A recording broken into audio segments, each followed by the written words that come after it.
যুক্তরাজ্যের পার্লামেন্টে কোটা সংস্কার আন্দোলনে সৃষ্ট বর্তমান বাংলাদেশের পরিস্থিতি নিয়ে প্রশ্ন তুলেছেন দেশটির ক্ষমতাসীন লেবার পার্টির নতুন এমপি বাংলাদেশের বংশোদ্ভূত রূপা হক।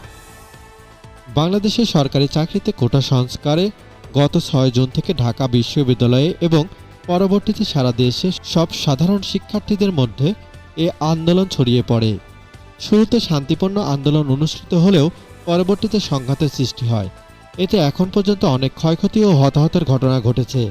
এতে উদ্বেগ প্রকাশ করেছেন জাতিসংঘ থেকে শুরু করে অন্যান্য দেশগুলো। বৃহস্পতিবার ২৫ জুলাই যুক্তরাজ্যের পার্লামেন্টে রূপা হক তার বক্তব্যে বলেন, সম্প্রতি বাংলাদেশে চলমান পরিস্থিতি নিয়ে রোম, প্যারিস, ম্যানচেস্টার, লন্ডনের ট্রাফালগার স্কয়ারে বিক্ষোভ করতে দেখা গেছে। বাংলাদেশে শত শত সাধারণ ছাত্র ও বিক্ষোভকারী নিহত হয়েছেন। বাংলাদেশে ইন্টারনেট বন্ধ থাকায় আমরা এখন পর্যন্ত সঠিক সংখ্যাটি জানতে পারিনি। আমরা যুক্তরাজ্য সরকার আমাদের অবস্থান স্পষ্ট করতে একটি জরুরি সরকারি বিবৃতি দিতে পারি কি? এসব পরিস্থিতিতে আমাদের জায়গা স্পষ্ট করা জরুরি, যা একটি ঐতিহাসিক ও অন্যান্য ভূমিকা রাখবে বলে আমি মনে করি।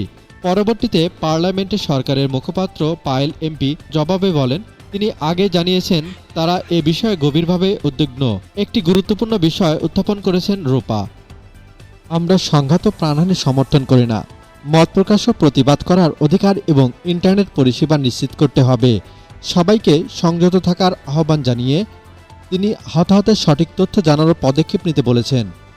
ধন্যবাদ আমাদের সাথে থাকার জন্য। পরবর্তী আপডেট পেতে অবশ্যই আমাদের চ্যানেলটি সাবস্ক্রাইব করে আপনার মন্তব্য জানাতে ভুলবেন না। পাশে থাকবেন এই প্রত্যাশায় আজকের মতো এ পর্যন্তই।